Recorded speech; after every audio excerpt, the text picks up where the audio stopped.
धुळे जिल्ह्यातील मनरेगा योजनेतील कथित आर्थिक अनियमिततेच्या चौकशीत आर्वी पंचायत समितीच्या गट विकास अधिकारी सौ सुनीता मारसकोल्हे यांना पोलिसांनी वरिष्ठांची परवानगी न घेता थेट अटक केल्याने राज्यातील प्रशासनात मोठी खळबळ उडाली आहे।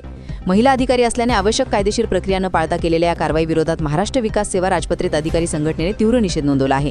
संघटनेचे म्हणणे आहे की मनरेगा योजनांमधील डेटा एंट्री, एनपीसीआय मॅपिंग ते व्यवहार प्रक्रिया ही सर्व जबाबदारी प्रामुख्याने कंत्राटी कर्मचाऱ्यांची असते। बीडीओ फक्त अंतिम टप्प्यात डीएससी वापरतो, त्यामुळे तांत्रिक त्रुटीसाठी अधिकाऱ्यांना आरोपी धरणे हे अन्यायकारक असल्याचा त्यांचा ठाम दावा आहे। संघटनेने अटकेसंदर्भात मोठे मुद्दे उपस्थित केले आहेत। वरिष्ठांची पूर्वपरवानगी घेतली नाही, महिला अधिकारी अटकेसाठी असणाऱ्या कायदेशीर तरतुदींचे उल्लंघन झाले आणि त्यामुळे राज्यातील अधिकाऱ्यांमध्ये गंभीर असुरक्षितता वाढली आहे।